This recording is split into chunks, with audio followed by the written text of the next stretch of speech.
देवाची विटंबना झाली. कारण देव वेगळं, हा जरी हिरो असला पिक्चर मधला आहे त्याला देवत्व येत नाही. त्या हिरोची आणि आपल्या देवाची तुम्ही तुलना केला हो. का या गोष्टीमुळे आपल्या मंडळाला नावं ठेवली गेली नाही पाहिजे. हिंदू संस्कृती जी आहे ती वेगळ्या वळणाकडे चाललेला आहे. आता गेले फुल बांधलेला आहे, त्या ब्रिज वरनं तुम्ही खाली गणपती टाकता, पुलावर जायचं, पुलावरनं अक्षरशः मूर्ती ढकलून दिली. फक्त 10 दिवसात आपण गणपतीचे कार्यकर्ते आणि 11व्या दिवशी आपण गणपतीचा मानना राखणारी माणसं आहोत का? श्रीमंतांचा गणपती, गरिबांचा गणपती.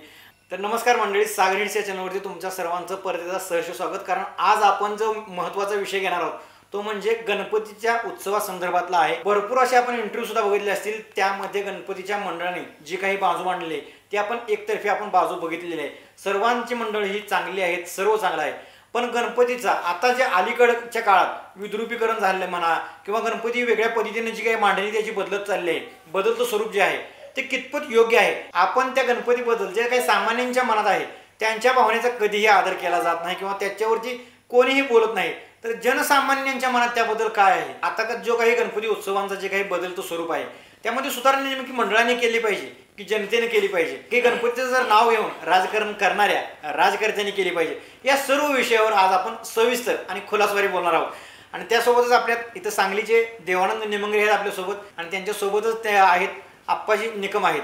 आता आपण जे काही इथं सांगितलं प्रेक्षकांना त्याबद्दल तुमचं काय मत आहे? गणपतीबद्दल, गणपती उत्सवाबद्दल जे काही मत असेल काय आहे तुमचं? गणपती उत्सव जर म्हणायला गेलं तर हा काय आत्ता झालेला सुरुवात झाला नाही, ह्याला इतिहास असलेला गणपती उत्सव आहे. काही जण म्हणतात रंगारींनी तो गणपती सार्वजनिक ठिकाणी आणला किंवा टिळकाने आणला, पण त्याच्या पाठीमागची जी कारणं होती जसं की तुम्ही तुमच्या सागर हिट्स चॅनलमध्ये अगोदरच्या एका व्हिडिओमध्ये पण मांडलेले की त्यावेळी स्वातंत्र्य काळात त्याचा फायदा व्हावा, त्यातनं समाज प्रबोधन केलं जावं, त्यातनं स्वातंत्र्याची किंमत कळली जावी किंवा समाजकार्य व्हावं, ह्यासाठी गणपती उत्सवाची स्थापना केली गेली होती. जो आपल्या घरातून गणपती चौकात नेला होता तो त्यासाठीच नेला होता आणि तो बऱ्याच टायमाला त्यावेळी तिथं काम केला गेला. आत्तापर्यंत रिसेंटलीपर्यंत सुद्धा काम करत होता ते समाजकार्य म्हणून किंवा त्यातून समाज प्रबोधनाच्या गोष्टी घडत होत्या की जेणेकरून जसे आमच्या टायमाला आम्ही जी मंडळं आणली, मंडळं बनवली, त्या मंडळं बनली की आमची तरुण पिढी एकत्र यायची. आल्यानंतर आमच्या एकमेकांच्या करिअरबद्दल डिस्कस व्हायचं.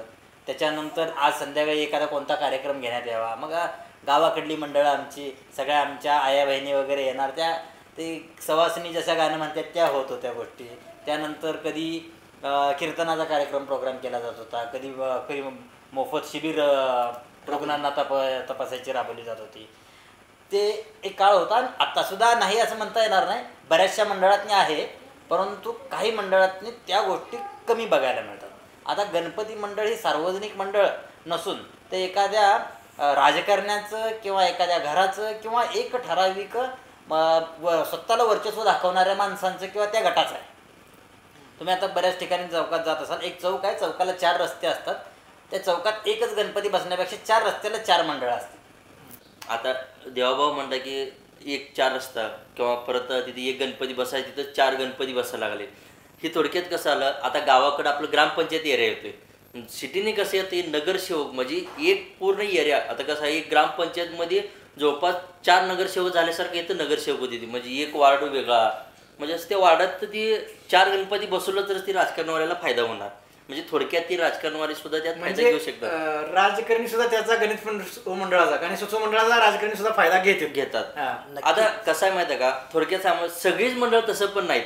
काही मंडळ असे आहेत की बाबा राजकारण वगैरे ती सगळं बाजूला, तिने एक मंडळच म्हणजे गणपती बसवणे किंवा चांगलं संस्कृती आपलं जी जुन्या पद्धतीपासून कीर्तन म्हणा हे वेगवेगळ्या गोष्टी त्याने घेतात. मग आता काही ठिकाणी मंडळ असं असतात, म्हणजे मी काय त्या मंडळांना असं वाईट म्हणत नाही, पण तिथली जी मंडळाची जी कार्यकर्ते वगैरे असते ते असतातच व्यवस्थित, त्यांना काय अडचण नाही. पण राजकारणाचा फायदा होण्यासाठी तिथं राजकारणवाले थोडंसं डोकं घालतात. मग तिथं काय तर मग कुठं ते आपलं लावणी वगैरे ह्या गोष्टी तिथं मध्ये येतात. आता तुम्ही जो म्हटला त्याबद्दल जर आम्ही मागितल्या आमच्या व्हिडिओमध्ये पण आम्ही यावरती बोललो होतो आणि लोकांच्या प्रतिक्रिया मागितल्या होत्या. तुम्ही म्हटला मी त्यामध्ये पण सांगितलं होतं की मंडळ जे काही लावण्याचे कार्यक्रम वगैरे ठेवतात ते अयोग्यच आहे. कारण लावण्याचा कार्यक्रम गणपतीच्या पुढे झालाच नाही पाहिजे. बाई नाचवणं ही आपली गणपतीच्या पुढे तरी परंपरा नाही आपली. लावण्याचा कार्यक्रम हा वेगळ्या ठिकाणी असतो, गणपतीच्या देवाधर्माच्या कार्यात ते नसतंच, ते मुळात चुकीचं आहे. पण ही जी सवय लागली महाराष्ट्राला ती म्हणजे राजकीय नेत्यामुळे लागली, बरोबर. पण प्रेक्षकही त्याला उत्सुकता असा प्रतिसाद देतात. त्यामुळे त्यांना वाटतं की मी ते पण मागितल्या व्हिडिओ म्हटलं होतं की पुढाऱ्यांना एक 4 माणसं गोळा करायची तर त्या कार्यक्रमामुळे येतात म्हणून ते कार्यक्रम ठेवतात असं. नक्कीच तुम्ही जो आता जो मुद्दा मांडला ना तो एकदम सध्याच्या परिस्थितीला फिट्ट बसणार आहे. गणपतीत लावणी सम्राज्ञी स्वयंघोषित लावणी सम्राज्ञी आणली जाते. स्वयंघोषितच म्हणलं जाणार कारण का लावणी हा प्रकार पण तो गलिच्छ प्रकार नव्हता, तो पण एक समाज प्रबोधन करणाराच प्रकार होता. लावणी हे जसे आपण आपले फोक आर्ट म्हणतो म्हणजे कसे गुजरात्यांचा पंजाबींचा वगैरे जो आहे तो त्यांच्या आर्टला त्यांचं ते एक मान मर्तबा आहे, ते त्यांची इज्जत देतात ते. मग आपल्या महाराष्ट्राची लोककला ही लावणी आहे पण त्याच्याकडं आता अश्लील पद्धतीनं बघितलं जातं किंवा लावणी म्हणलं तर ते विभस्त पद्धतीनं नाचणं हे पण मुद्दा नक्की आहे. तुम्ही भविष्यात ह्याच्यावर एक ब्रॉडकास्ट घेऊ शकता आपण. आता कसं आहे माहिती आहे का, आता देवाभाऊ पण म्हटले की बाबा जेव्हा कार्यक्रम वगैरे घेते, आता तुम्ही बघितलं चला गणपतीचं मंडळ जागेत ज्या वेळा लावणी असते त्या टायमाला बघायची गर्दी लोकांची, आणि ज्या वेळा कीर्तन भजन किंवा आता बऱ्यापैकी सगळं इंदोरकर महाराजांचं सगळीकडे कीर्तन चालू आहे, मग त्यांच्या कीर्तनला गर्दी कमी बघायची ना आणि लावणीच्या टायमाला गर्दी बघायची, किती फरक आहे. मग ह्यात कसं आहे मंडळाची चुकी किंवा त्या राजनेत्यांची पण चुकी नाही, ह्यात जनतेची सुद्धा थोडी चुकी आहे की बाबा आपण कशाला म्हणजे साथ किंवा सपोर्ट दिलं पाहिजे. आता जर मला सांगा, समजा आता सगळ्यात फॉर्ममध्ये गौतमी पाटील आहे, आता जर उद्या आणून गौतमी पाटील नाचवले की अक्षरशः उभारायला जागा मिळत नाही, बॅरेक तोडून पूर्ण वर्ण उड्या मारून जाते. तीच एखादा कीर्तन ठेवा हुडकायला लागते ती लोक कुठं आहे ती म्हणून. मग ह्यात चूक कोणाची, आपल्या जनतेची पण चूक आहे. मी काय म्हणतो आता आज इथं लावणे तुम्ही जाऊ नका ना बघायला, ती मंडळ पुढच्या वेळी कशाला लावणी तिथे ठेवते. जेव्हा लावणी वगैरे लावली असतात ना आता आपल्या लोकांनी जायचं नाही तिथं, असं माझं मत आहे. म्हणजे गणपती नवरात्री त्यावेळेला जे काय असे कार्यक्रम घेतात त्यावेळेला आनंद घेण्यासाठी एक वेगळी जागा आहे, ती वेगळी जागा आहे. तुम्ही त्या जागेत जावा, त्या टायमात तुम्ही घ्या आनंद. आता गणपती जागेत जर तुम्ही लावणी घात कसं आहे, तर गणपती मंडळ आजूबाजूची महिला वगैरे येतात, आया बहिणी येतात, म्हणजे फॅमिली वगैरे कुटुंब येत असतं. मग त्यांना बरं आताच्या लावण्या असं पण नाही की बाबा महिला पण बघू शकतील. बरं आता जसं आपण लावण्यांचं म्हणलं, फक्त लावण्यांच्या संदर्भातलं नाही, गणपती म्हणलं की सार्वजनिक कार्यक्रम आले, सार्वजनिक कार्यक्रमात समाज प्रबोधन आलं. समाज प्रबोधनात अगोदर जे समाज प्रबोधन केलं जात होतं शाहिरांकडून, महाराजांचे पोवाडे म्हणा बरेचशा ठिकाणी होते, महाराजांचे पोवाडे, कीर्तन म्हणा, कीर्तनातून जे समाज प्रबोधन असते ते बऱ्याच ठिकाणी होतं, आता काही ठिकाणी होत नाही. तर त्याच ठिकाणी बरं तुम्ही समाज प्रबोधन हे या गोष्टींना राहिलं. काही मंडळं करतात रक्तदान शिबिर करतात, त्यांचंसुद्धा कौतुक केलं पाहिजे, ते पण केलं पाहिजे. पण नुसतंच आपण जर म्हणलं की मंडळ गणपती बसवल्यापासून एक तुम्ही म्हणताय जे या मंडळाला आपण नाव ठेवतो वगैरे, त्यातले अशी मंडळ खूप कमी आहेत, परंतु जे मनापासून झटणारे कार्यकर्ते जे आहेत ते त्यांच्या काही लोक असे आहेत की अक्षरशः नोकरी सोडून त्या मंडळासाठी कार्यकर्ता झोकून दिला जातो. परंतु ते नंबर ऑफ कार्यकर्ते काम करणारे ते जास्त आहेत बरं का. मंडळासाठी काम करणारा हा कार्यकर्ता असा असतो जो सच्चा आहे, जो मनापासून करतो, त्या काही दिवसात व्यसन करत नाही, त्या काही दिवसात तो त्याच्या घरची कामं करत नाही, मंडळाची सर्व काम करतो, त्याचा जॉब सोडून प्रायोरिटी मंडळाला देतोय तो. पण त्या कार्यकर्त्याच्या जीवावर मंडळ उभा राहतं आणि मंडळ बदनाम केलं होतं कुठनं माहिती आहे का, जो कार्यकर्ता काम करतोय तो नाही, जो वर चेहरा दिसतोय तो चेहरा दिसणारा त्याच्या पाठीमागे जे येणारे आहेत ते असतात दारुडे. की काही ठिकाणी आपण बघितलं व्हिडिओ व्हायरल झालेत, गणपती मंडळाच्या पाठीमागं पत्त्या खेळल्या जातात. काही ठिकाणी आपण बघितलं की डीजेच्या पुढं विभत्स पद्धतीनं दारू पिऊन नाचलं गेलं जातं. काही ठिकाणी बघितलं की डीजेमध्ये गाणी अश्लील प्रकारची लावली गेली जातात. डीजेमध्ये आता जो प्रवर्ग म्हणतात जे कार्यकर्ते म्हणतात की आमच्या मंडळाला नावं ठेवली गेली जातात, आपण नावं ठेवली जाऊ नये ह्यासाठी आपण काय केलं जातं, आपण समाज प्रबोधनाची कायम कामं करत राहिलो.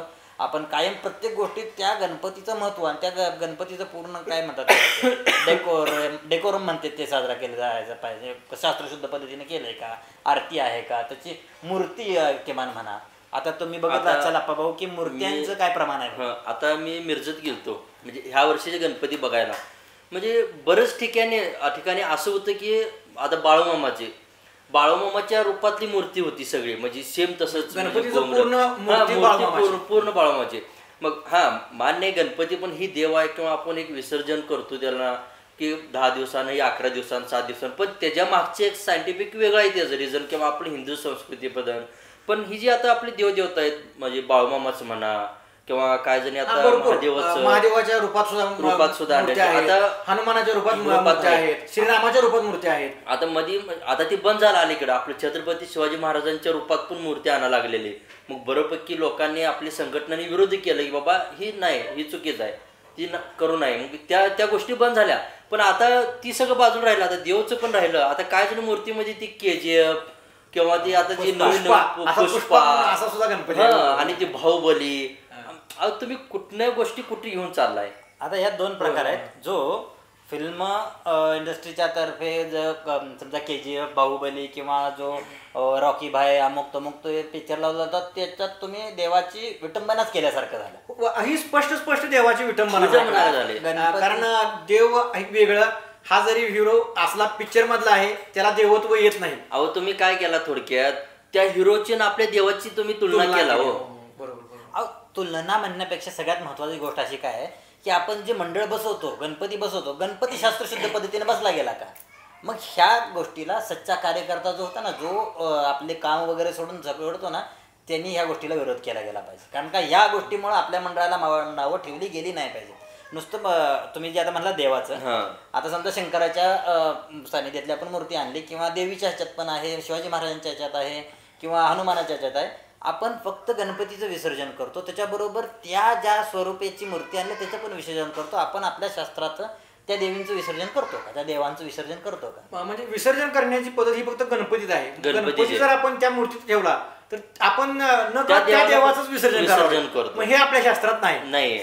म्हणजे थोडक्यात आपलं तुम्ही मान्य गणपती बसवता की अगोदर इतिहास आहे की आपलं की सगळे एकत्र येण्यासाठी किंवा एखादा क्रांतीच्या गोष्टी म्हणजे स्वातंत्र्याच्या अगोदरपासून ते गणपतीचं चालू आहे.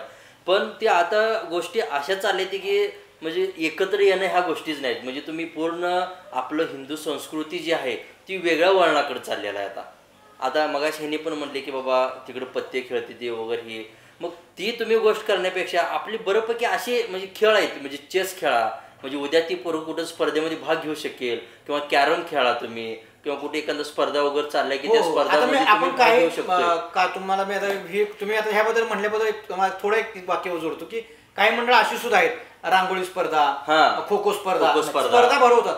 हे आणि हे मोटिवेशनल स्पर्धा आहेत, त्यामुळे ह्या स्पर्धा भरवणं गरजेचं आहे. आता कसं आहे, ठीक आहे तुम्ही दररोज स्पर्धा भरायचं होत नाही. आता गणपतीपाशी कसं कार्यकर्ते बसतात किंवा लहान गल्लीतलं पोरं येतात किंवा मोठी लोक पण येतात. मग तुम्ही टाइमपास होत नाही म्हणून मग तुम्ही ज्या गोष्टीपासून माणसाला पुढे भविष्यात त्या म्हणजे इन्कम म्हणजे कमाई वगैरे धोका आहे. म्हणजे आता पत्ते खेळणं म्हणजे एक प्रकार जुगारच झालं. जुगार मग ती तुम्ही खेळण्यापेक्षा ना चेस खेळा किंवा संध्याकाळ तुम्ही लाईट वगैरे मोठं फोकस लावून टेनिस खेळू शकता तुम्ही. म्हणजे आपला हाय असं म्हणजे प्रॅक्टिस म्हणून.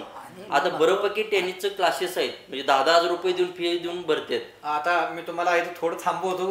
तुम्ही जे म्हणला टेनिस वगैरे अशा पद्धतीत जर आपण तुम्ही म्हणताय हे जर विजन तुमचं अगदी चांगलं आहे, हे मंडळ तुम्ही म्हटलंय ते मंडळाने खरंच आत्मसात केलं पाहिजे. आणि यासोबत जोडून आपण जर म्हणायला गेलं तर आपण जे देखावे आपण बघितले, म्हणजे सांगलीमध्ये मी फिरलो गणपती बघत त्यावेळेला देखावे केले.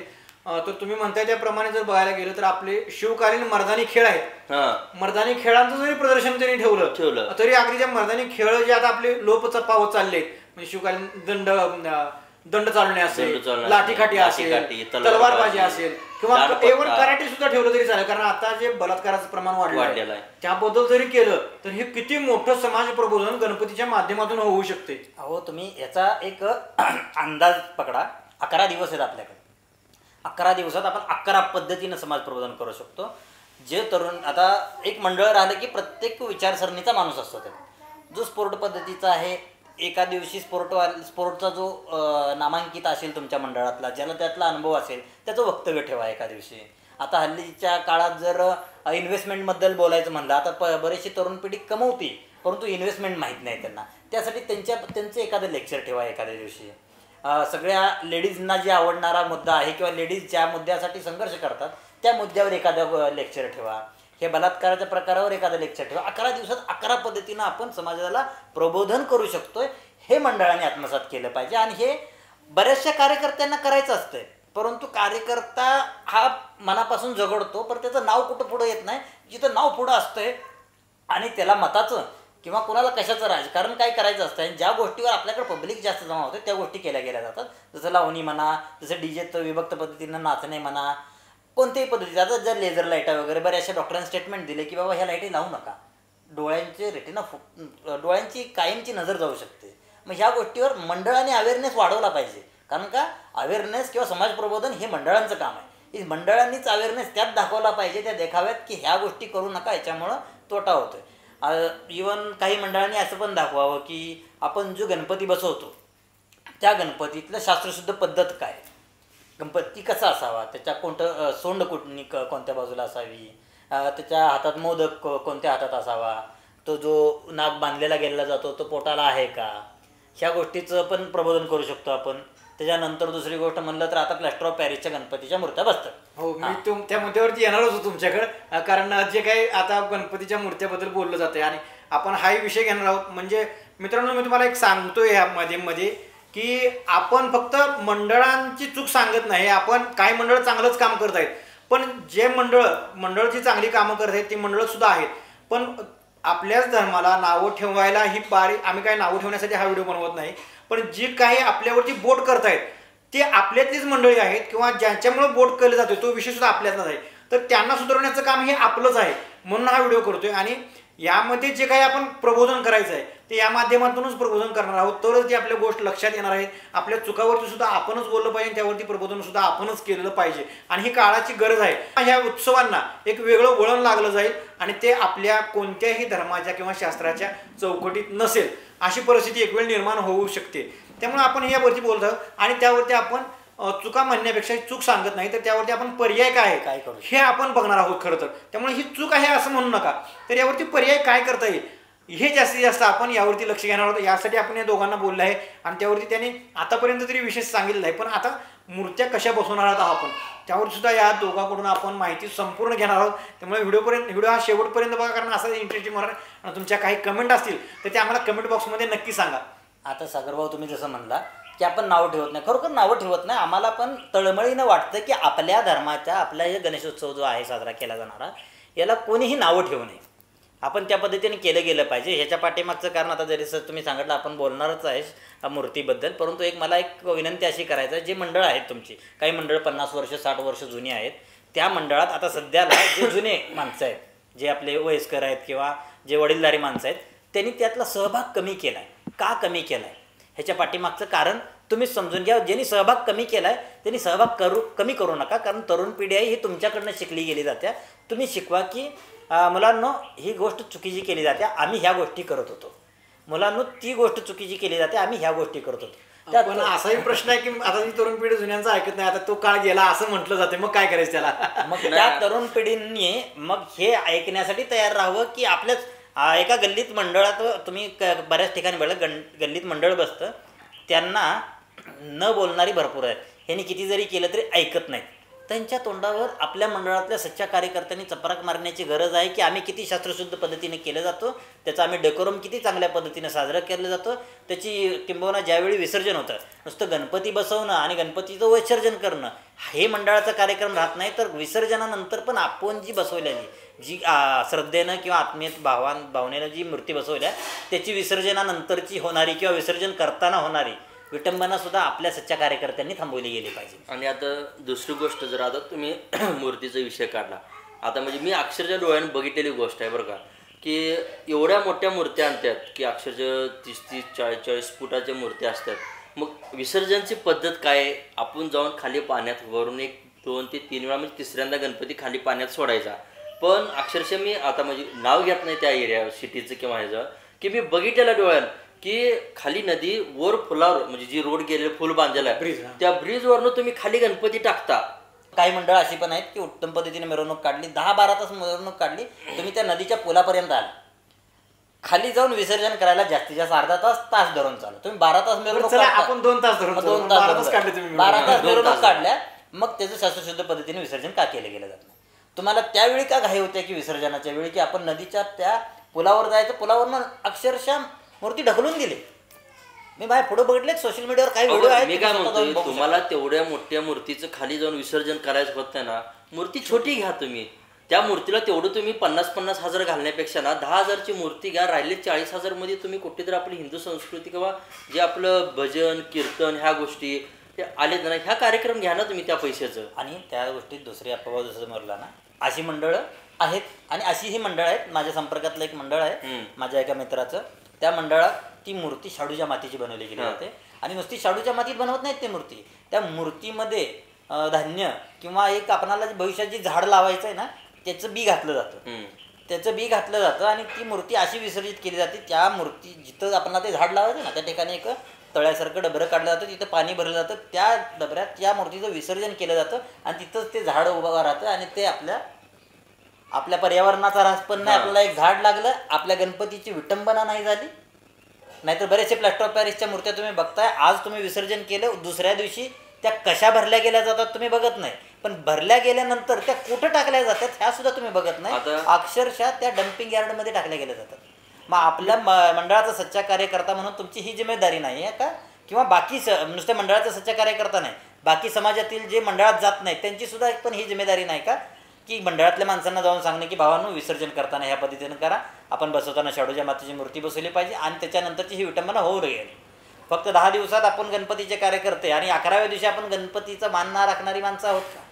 अलीकडे गेले 2 वर्षापासून बघा मूर्तीदान, आता हा नवीन प्रकार तुम्ही हा मुद्दा उचलला, बरं, अगदी चांगली गोष्ट. नवीन मला एकच म्हणायचं आहे, आपण एवढं मोठं झालो का की आपण मूर्ती देवाला दान करतो, देवदान करतोय आपण. बरं, आता आपलं पहिल्यापासून गणपतीचं काय म्हणजे हे संस्कृती किंवा आपलं काय नियम आहे की बाबा वाहत्या पाण्यामध्ये गणपती विसर्जन करणं, बरोबर, हे आपला नियम आहे. आता अलीकडे काय व्हाले, ती कुठं चौकाने प्रत्येक एरियाने ती नेऊन बॉक्स ठेवायचं, ताडपत्री त्यात घालायची, पाणी घालायचं आणि ती नेऊन काय गणपती आपण त्यात विसर्जन करणार. बरं, ती गणपती विसर्जन झाल्यानंतर म्हणजे 10-12 दिवसानंतर थोडंसं विरघळते. आता ती प्लॅस्टर झाल्यामुळे सगळ्या गणमूर्त्या काय आपलं विरघळत नाहीत. आता ह्याने म्हणल्यासारखं देवाभाऊ ती काय नेऊन त्यांनी नदीत नाही टाकत, ती कचरा कोंडी जी एखादा डम्पिंग एरिया असते त्या डम्पिंग म्हणजे आपण देवाला कचऱ्यात घातलो डायरेक्ट. हो, मग आपण आपल्या हातूनच ते पाप झाल्यासारखं. मग तुम्ही एवढं आता ते म्हणतात ना, तुम्ही किती जर असं दाखवलं की आम्ही एवढं पुण्य करतो एवढं करतो, शेवटी आपलं कर्माची फळ आपल्याला मिळणारच आहे. आपल्या हातून न कळत त्या गोष्टीची विटंबना झालेला असते, त्या गोष्टीला 10 दिवस आपण जपतो. माझं एवढंच म्हणा, आपण मूर्तीला, माझं असं ओपिनियन आहे की बाबा तुम्ही मूर्तीला दान करण्यापेक्षा ना तिथून ह्याच्या अगोदर 2 वर्ष म्हणजे ही आता 2 वर्षापासून निघाले, ह्याच्या अगोदर काही नव्हतं, लोक सगळेजणी नदीला जात होती, जिथं नदी आहे तिथं. तुम्ही म्हटला तसं म्हणजे असं वाटतंय का की तुम्हाला बऱ्याच वेळा आता तुम्ही म्हटला की पूर्वी गणपती हे विसर्जनच केले जायचे, पण ते विसर्जन नदीत केलं जायचं किंवा विहिरीत केलं जायचं, समुद्रात केलं जायचं, पण त्याच्यामधून पाण्याचं प्रदूषण होतं. प्लॅस्टर ऑफ पॅरिस या गणपतीमुळे त्यांचं पावित्र्य राहत नाही ते नदीचं, म्हणून ते प्रदूषण होते. म्हणून त्यावरती जे काही संघटनेने आवाज उठवला त्यामुळे ही पद्धत चालू झाली. आता एक उदाहरण देतो मी, ज्या संघटनेने आवाज उठवले त्यांच्यासाठी. तुम्हाला जेव्हा गणपती किंवा रंगपंचमी आल्यावरच तुम्हाला दिसतं का पाण्याचं प्रदूषण? इतर आता तुम्हाला किती कारखाना उदाहरण व्हिडिओ तुम्ही झालं तर की त्या नदीत म्हणजे त्या कारखान्याचं सगळं घाण मळी वगैरे तुम्ही नदीत सोडता, तेव्हा ती पाणी प्रदूषण होत नाही का? भरपूर असे व्हिडिओ सुद्धा आहेत की पाणी ते कारखान्यात सोडल्यामुळे मासे वगैरे मेलेले, मग ती तुम्हाला दिसत नाही. गणपतीच लगेच तुम्ही मूर्ती जाऊन विसर्जन केला की तुम्हाला लगेच पाण्याचं प्रदूषण. आता म्हणजे जी मंडळ होते त्या मंडळा किंवा जी संघटना बोलते ना त्या संघटनेसाठी हा माझा एक प्रश्न आहे. ह्या संघटनेला चपराक देणारी आपली संघटना असली पाहिजे. म्हणजे हे जे आपले गणेशोत्सव मंडळ आहेत ना ते असले पाहिजे की आमचा जो गणपती आहे तो पर्यावरणाचा ऱ्हास करणारा नसून पर्यावरणाचं संरक्षण करणारा आहे. शाडूच्या मातीचा गणपती बसवलेला आहे. असं आपण आता म्हटले की गणपती दान करायचा किंवा एक आता महानगरपालिका एक कुंड ठेवते त्यामध्ये आपण गणपती विसर्जित करायचा असं सांगतात.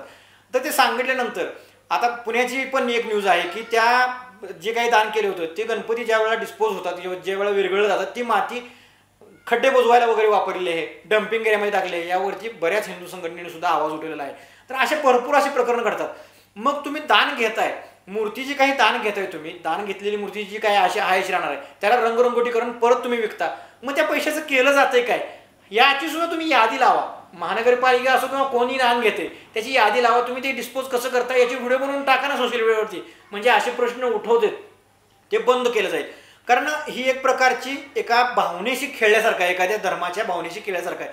कारण 11 दिवस जर माणसं जीव लावून त्या बाप्पाची पूजा करतात, मनोभावी सेवा करतात आणि ते जर त्यांनी विश्वासानं तुमच्यावरती विश्वास ठेवून ती मूर्ती तुमच्या त्या तुम्हाला दान दिली जाते किंवा तुमच्यापाशी विसर्जित केली जाते तुमच्या त्या कुंडामध्ये आणि त्यावेळेला त्याचं एक्सपोज जर असं होत असेल तर याला जबाबदार कोण आहे नेमकं हे आता तुम्ही प्रेक्षकांनी सांगा आम्हाला कमेंटमध्ये. यासाठी सर्व गोष्टी जबाबदार आहेत. स्वतः मूर्ती विसर्जित करणारा, स्वतः आता जे आम्ही बोलतोय हे बऱ्याचशा लोकांच्या मनात आहे की असं करू नये तसं करावं, तसं करू नये असं करावं. मग हे तुम्ही बोलू नका, फक्त जाऊन मंडळात सांगा ना, तुम्ही वर्गणी देताय त्या मंडळात जाऊन सांगा. एक छोटंसं उदाहरण आहे, आपल्या गणपतीवर एक पिक्चर आहे झेंडा पिक्चर म्हणून. ते असं म्हणजे ज्यांनी बघितलं नाही त्यांनी खरंच ती बघावं की त्यात सगळं दाखवलेलं आहे. म्हणजे गणपतीतनं राजकारणवाली काय फायदा घेऊ शकतात किंवा ते खरंच मगाशी देवा म्हणले की मनापासून जी गणपतीचं ज्यांचं पहिल्यापासून संस्कृती आली ती करण्याची जी इच्छुक जी असतात ती काय करतात किंवा लोक काय बोलतात मंडळाबद्दल ती सुद्धा त्यात दाखवलेलं आहे. आणि जी चेहरा नुसता दिसणार असतात ना की बाबा ही सगळं मी केलेलं आहे, हे अशी दिसणार आहेत ना, म्हणजे त्यांच्या मार्फत ते काय लावण्या वगैरे किंवा मंडळाचं नावं ठेवण्यासारखं काय तर प्रकार करणे वगैरे हे सगळं त्यात दाखवलेलं आहे. म्हणजे ज्यांनी बघितलं नाही त्यांनी अवश्य एकदा झेंडा पिक्चर बघा, म्हणजे त्यातनं कळेल पण की बाबा नक्की काय चालू आहे. तर आता तुम्हाला एक प्रश्न आहे माझा की आता तुम्ही जे हे काय सांगितलं हे अगदी अगदी योग्य पद्धतीने सांगितलं, पण असं झालंय का की आता गणपती हे सेलिब्रिटी झालेत का, की म्हणजे श्रीमंतांचा गणपती, गरिबांचा गणपती, आणि जे काही पत्रकार हे असतील आमच्यासारखे आता पत्रकार आहेत ते श्रीमंतांचेच गणपती दाखवतात, गरिबांचं कोणी गणपती दाखवत नाही. आणि गणपतीला एक असं झालंय आता की गणपती सेलिब्रिटी झाल्यासारखं आता ट्रीट करायला आहे, म्हणजे गरिबांची रांग वेगळी, श्रीमंतांची रांग वेगळी. याबद्दल तुम्हाला काय म्हणायचं? नाही, ह्या विषय माझ्या पण मगापासून मनात येत होतं बोलायचं बरं, पण तुम्ही त्याबद्दल काही प्रश्न विचारलाय म्हणतात मला बोलता आलं नव्हतं. आता विचारला ती एक बरं केला. आता थोडक्यात उदाहरण देतो मला. मुंबईचा लालबागचा राजा, ती गणपती, आता गणपती मला 11 दिवस सगळे गणपती एकच असतात. म्हणजे तुम्ही आपल्या गल्लीतला म्हणा किंवा घरातला म्हणा किंवा आपल्या सांगलीचा म्हणजे कुठल्या पण एका सिटीचा की मेन गणपती आहे ते सगळं गणपती एकच असतात. तुम्ही त्याचा आशीर्वाद घेणं काय, इथं आशीर्वाद काय घेणं ठिब्बत ठीक आहे, तुम्ही तिथं आशीर्वाद घ्या. पण तिथं काय झालं, तुम्ही गणपतीला पण तिथं 2 भाग केल्यासारखं झालं की बाबा गरिबांसाठी एक पाय आणि जी सेलिब्रेशन किंवा हिरो पत्रकार किंवा इतर राजकारण त्यांच्यासाठी त्यांच्यासाठी एक पाय. म्हणजे ह्या पायाकडं ही VIP आली, जाऊन निवांत सेल्फी तुम्ही काढू शकता, सगळे काढू शकता. आणि इकडे गरिबांचं मी आता व्हिडिओ बघितलं, न्यूजलाच बघितलं बरं का, असं काय बाहेर कुठं कोण व्हिडिओ टाकलं नाही, न्यूजला बघितलं. ती माणूस गरीब म्हणजे जे आपल्यासारखे आमच्यासारखे कार्यकर्ते असतात ते अजून असं गणपतीपाशी जाणार आहे तोवरच जसं काय आम्ही अतिरेकी असल्यासारखं असं त्याला धरून गळ्याला मानाला धरून बाहेर ढकलतो. म्हणजे आता काय जागेवर पुरुष थांबलेला असतोय, एखादा महिला आली, त्या महिलेला आता कसं आहे, शेवटी महिला म्हणल्यावर आपण त्यांना कसं टच करणं किंवा आपण जावा ह्या आपली संस्कृती आहे ती काहीच नाही तिथं. तो माणूस कुठं पण धरतो ढकलतो आणि असं ढकलतो जसं काय आम्ही अतिरेक आहे आणि हे आम्ही बॉम्ब ठेवायला आलो का काय. म्हणजे थोडक्यात म्हणलं तर ती सेलिब्रेशनच करून टाकली ती गणपतीला. गणपती सेलिब्रिटी गरिबांचा म्हणजे त्या लालबागच्या राजाचा एक पाय गरिबांसाठी एक पाय श्रीमंतांसाठी विभागणी झाली काय असं वाटतंय. म्हणजे तुम्ही आता जर म्हणताय त्या प्रकारे गणपतीला अशी नावं दिलेली आहेत त्यामुळे जर गणपती फेमस झाला असेल असं वाटतंय की हा नवसाचा गणपती किंवा त्याची जाहिरात अशी असते की त्या गणपतीची की या गणपतीला नवस केलं तर नवस लवकर पूर्ण होतं. म्हणजे अशा कॅटेगरी मंडळाने केले आहेत. म्हणजे नवसाचा गणपती, मानाचा गणपती म्हणा, मानाचा असू द्या पण नवस इथं या गणपतीला नवस केलं का पूर्ण होतोय म्हणून त्या गणपतीला रांग जास्तीत जास्त लागली जाते असं काही.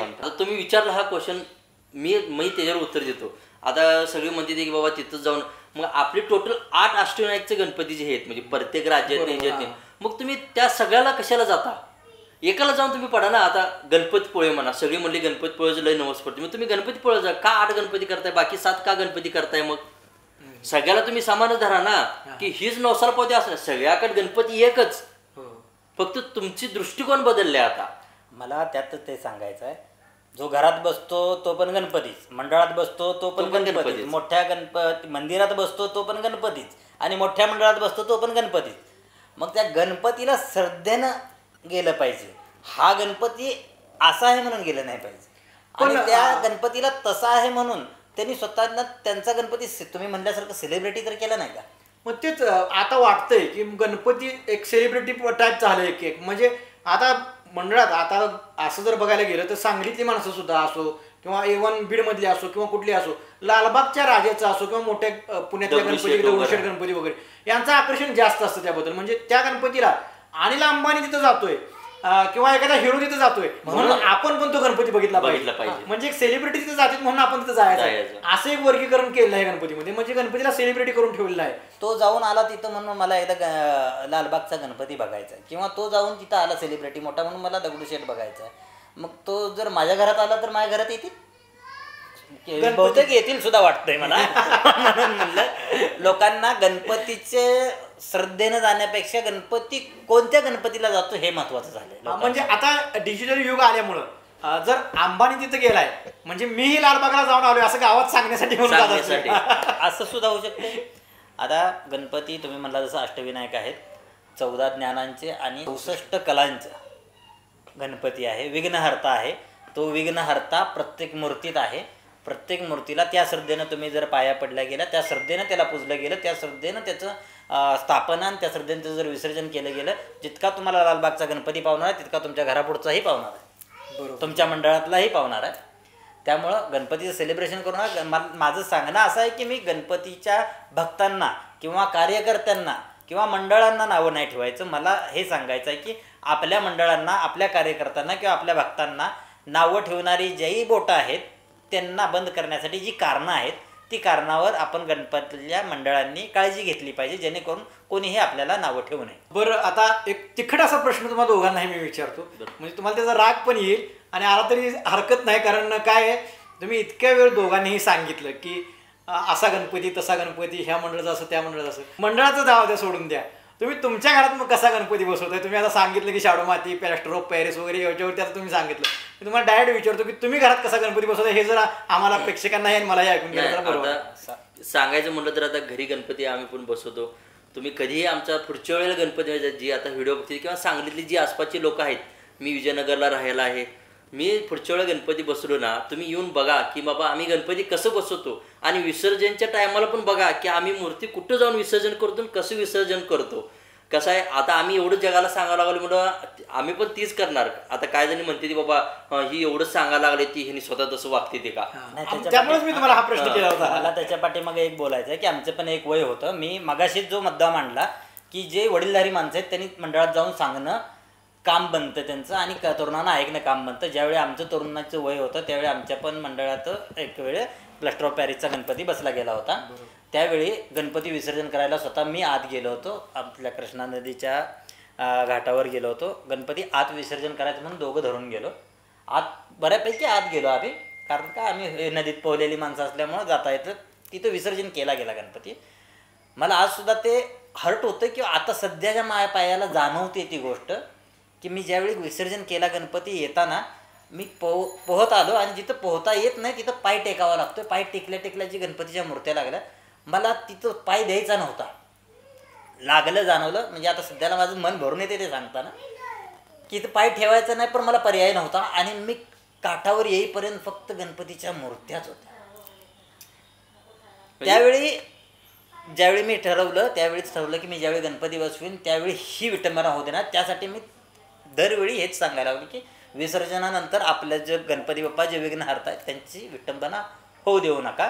मी त्यावेळी ठरवलं होतं की मी ज्यावेळी गणपती बसवीन त्यावेळी शास्त्रप्रसिद्ध पद्धतीनं बसवीन. आणि मी ह्यावेळी हे आता सांगतोय की वडीलधाऱ्यांचं आहे का, मला ज्यावेळी माझ्या घरी गणपती बसवायचा त्यावेळी मी वडीलधाऱ्यांनाच विचारलं गणपती बसवताना कोणीकडं कोणत्या दिशेला त्यांचा मूर्तीचं मुख असावं, त्याच्यामध्ये बसवताना मूर्ती कोणत्या पद्धतीची असावी, कोणत्या सोंडेची असावी, कोणत्या ठिकाणी बसलेली असावी.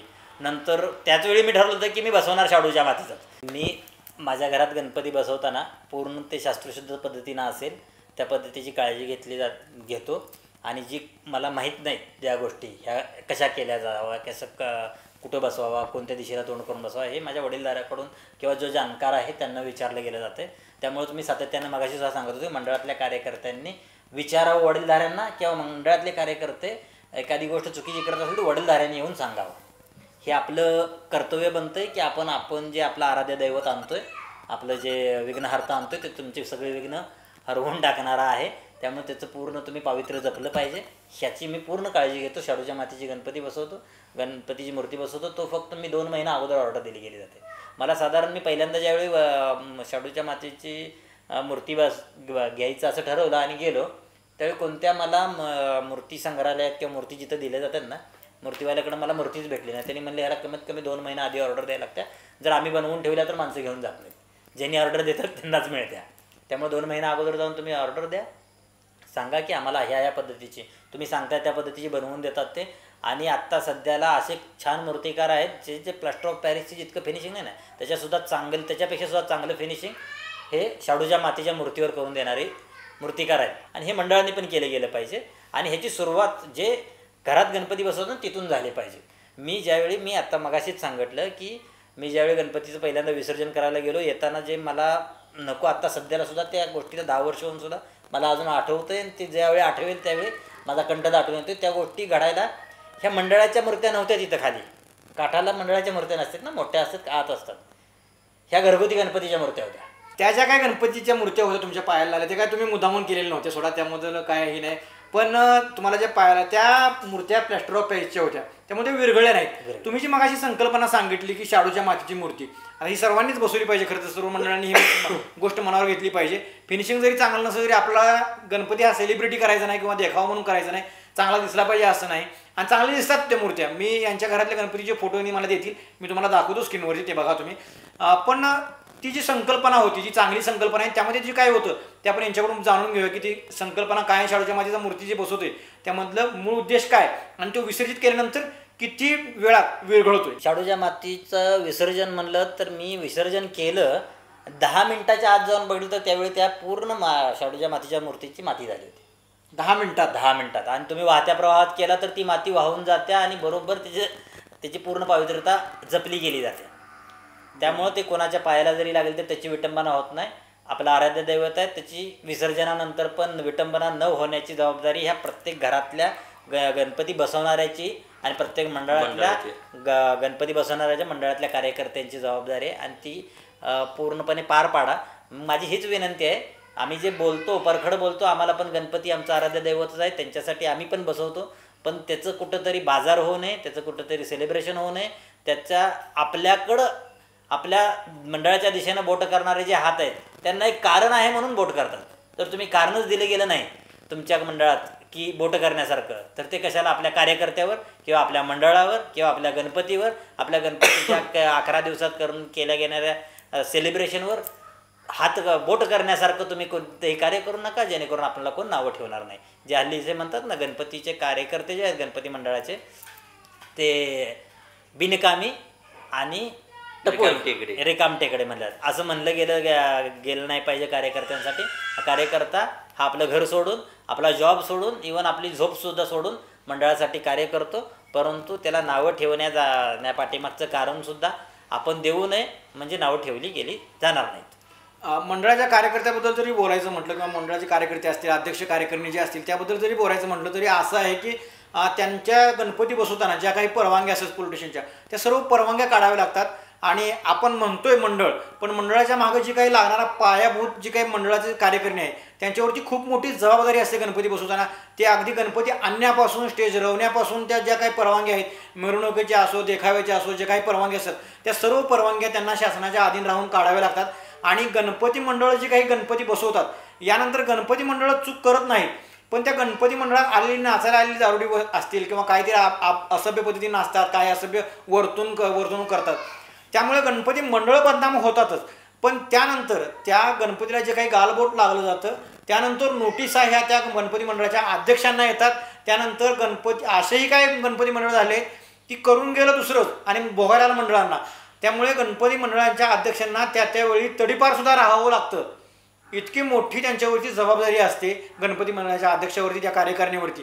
त्यामुळे सर्व गोष्टी जर भाग लक्षात घ्यायला गेलं तर ते खरंच माणसं पूर्ण आत्मीयतेने ते करतात. जी काही काळजी घ्यायची काम आहे ती सुद्धा मंडळाचंच आहे, कारण आपण एवढी मोठी रिस्पॉन्सिबिलिटी होती आपल्या खांद्यावरती, तो सगळा पूर्ण गणपतीचा भार आहे.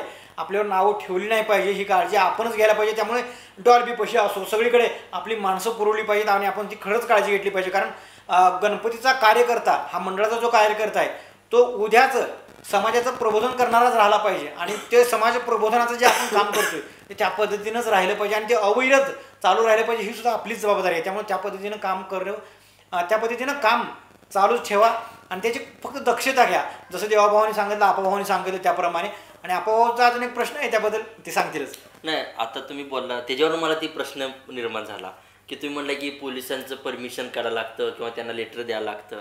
ही गोष्ट कधी करावं लागते? जेव्हा तुम्ही ती डीजे आणता किंवा ती डॉल्बी आणता, म्हणजे त्या सगळ्या प्रकार, म्हणजे डीजे आणला म्हटलं की तिथं जे मद्यपान करणार असते तिथं येणारच सगळे. मग मी काय म्हणतोय, असं मला एक कुठं दाखवून द्या की बाबा तिथे कीर्तन करायला लागते त्यासाठी पोलिसाची परमिशन काढावं लागली.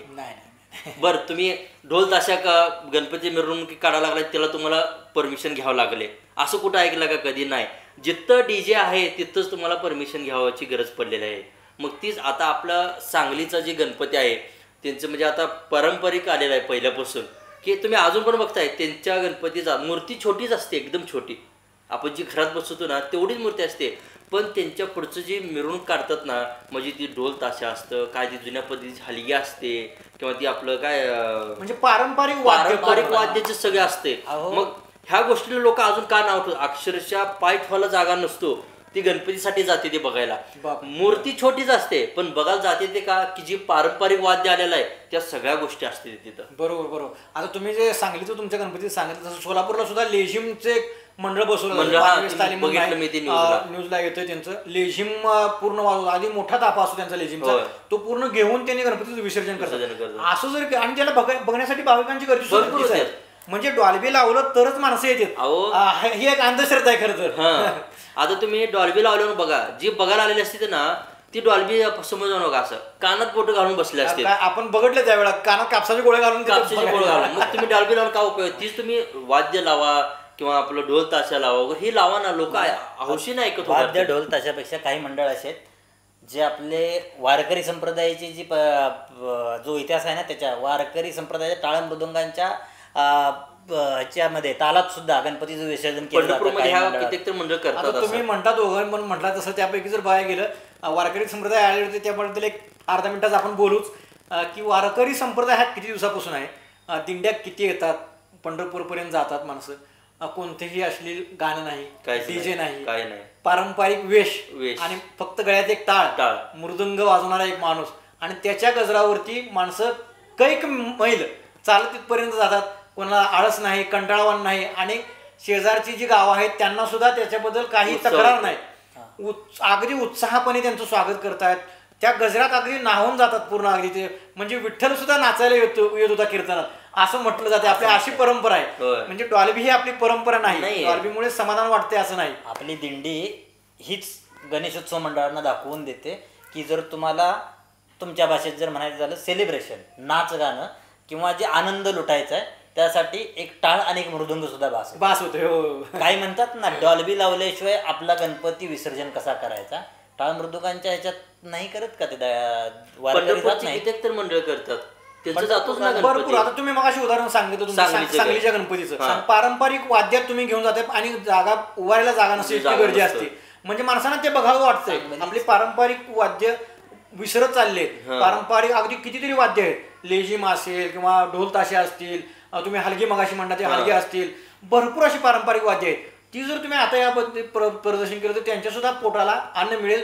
ती पारंपरिक जी पद्धतीनं जे आता राहत चालले त्याचा आपण उजागर करत जाऊ ह्या माध्यमातून. मी तुम्हाला आता, तुम्ही ज्यावेळी पोटाला अन्न मिळते याच्यावरून सांगायची मला एक गोष्ट आहे की 2019चा गणपती ज्यावेळी कोविडच्या अगोदरचा होता, त्या गणपतीच्या काळात 40,000 कोटी इतकी उलाढाल झाली होती. म्हणजे किती लोकांच्या घरातल्या चूल पेटल्या होत्या त्या उत्सवामुळं किंवा त्या पर्वामुळं. तर ते कोणाच्या खाण्याचं, कोणाच्या दैनंदिन जीवनाचं साधन सुद्धा आहे, परंतु ते DJ वाल्यांचं नाही, ते टाळ मृदुंगवाल्यांचं, जे पारंपरिक पद्धतीनं काय वेशभूषा बनवतात, पारंपरिक पद्धतीनं ज्या गोष्टी पुरवल्या जातात. सांगलीच्या गणपतीचं जर सांगायचं बनलं पारंपरिक पद्धतीनं, एक सगळ्यांना माहिती असेल, ज्यांना माहीत नसेल त्यांनी बघा, जो पहिला जो गणपती बसला चिंतामणरावांचा जो सांगलीतला, तो पर्यावरणपूरक होता. ते महाराज होते, त्यांना सुद्धा चांगल्या पद्धतीचा प्लॅस्टर ऑफ पॅरिसचा गणपती बसवता आला असता. कागदाच्या लगद्याचा गणपती बनवला गेला जातो सांगलीचा. म्हणजे मोठी मोठी जी मंडळं आहेत त्याने ती पावित्र्यता अजून टिकवून ठेवलेली आहे, फक्त हे मध्येच थोडं घोळ झालाय म्हणायचं. हा, म्हणजे खूप मंडळ आहेत आणि त्या मंडळात खूप अशी कार्यकर्ते आहेत, त्यांना मनापासून वाटतं की आपली विटंबना होऊ नये, आपलं पूर्ण शास्त्रशुद्ध पद्धतीने व्हावं. परंतु त्यांचं बऱ्याचशा मंडळ, ज्या मंडळाकडून हे जे व्यवस्थपणा होतो ना, त्या मंडळात त्या कार्यकर्त्यांचं ऐकलं गेलं जात नाही. म्हणून होतं ज्या मंडळात त्या सच्च्या कार्यकर्त्याचं ऐकलं गेलं जातं ना, त्या मंडळात पूर्ण शास्त्रशुद्ध पद्धतीनं होतं, पूर्ण सगळं डेकोरम पूर्ण चांगल्या पद्धतीनं साजरा केला जातो. आणि सहसा ज्या मंडळाला कोणत्या नेत्याचं किंवा कोणत्या एखाद्या कार्यकर्त्याचं अमुक अमक्याचं हे मंडळ झालं की त्या मंडळातच असे बघायला मिळतात. नुसतं मंडळाचं नाव झालं, नुसतं मंडळाचं नाव जिथं होतंय ना तिथे ह्या गोष्टी सहसा होत नाहीत. माझी नोटीस केलेली गोष्ट आहे. फक्त मला एवढंच म्हणायचं आहे की तुम्ही गणपती टायमाला फक्त मंडळ हे मंडळच ठेवा, मंडळामध्ये राजकारण आणू नका. कार्य करणारा कार्यकर्ता आणि नाव होतं मंडळाचं एका नेत्याचं, म्हणून सच्च्या मनापासून काम करणारा कार्यकर्ता जात नाही. त्याला नाव नको असते, परंतु आम्ही केलेल्या कार्याची पावतीसुद्धा देणारा नाही, कारण का पावती ही दुसऱ्यालाच मिळते. म्हणून तो सच्चा कार्यकर्ता आज मंडळापासून लांब चाललाय. ते जाऊ देऊ नका प्रत्येक मंडळाला, ही माझी विनंती. तर मित्रांनो, तुम्हाला ही ब्रॉडकास्ट कशी वाटली हे आम्हाला कमेंट करून नक्की सांगा. आणि तर मित्रांनो, जास्तीत जास्त शाडूच्या मातीचा गणपती बसवला पाहिजे मित्रांनो, तर ते चांगलं त्याचं पावित्र्य राहिलं जाईल. कारण ती गणपतीची मूर्ती जी आपण नदीत विसर्जन करतो ते लवकरात लवकर विरघळेल आणि त्याचं पावित्र्य खरंच राखलं जाईल. ही खरंच महत्त्वाची गोष्ट होती आणि मंडळांनी जी काही काळजी घ्यायची होती, आपणच आपली मंडळं, आपण चांगली मंडळंसुद्धा आहेत भरपूर, आपण त्याचं नावसुद्धा इथं घेतलेले आहेत. काही मंडळं म्हणजे मोजकी बोटावर मोजणे इतकी मंडळ आहेत, त्यामुळे चांगल्या मंडळांना सुद्धा टार्गेट केलं जातं. त्यामुळे आपण सर्वांनी ही काळजी घ्यायची आहे. हा व्हिडिओ तुम्हाला कसा वाटला हे मला कमेंट करून नक्की सांगा आणि तुमच्या मित्रांनाही जास्तीत जास्त हा व्हिडिओ शेअर करा. आणि परत तुम्हाला अजून कोणत्या विषयावरती बोलायचं असेल तर आपण नक्कीच बोलू, तो विषय नक्कीच घेऊ. आम्हाला त्याबद्दल तुम्ही ईमेलमध्ये सुद्धा सांगू शकता. तुमच्या प्रतिक्रिया आम्हाला नक्कीच कळवा. आणि चॅनलवरती जर तुम्ही नवीन असाल तर चॅनलला सबस्क्राईब करायला विसरू नका. तर परत भेटू असाच एक माहितीपूर्ण व्हिडिओ घेऊन. तोपर्यंत बघत राहा सागर हिट्स, हा तुमचा आवडता चॅनल. धन्यवाद. धन्यवाद.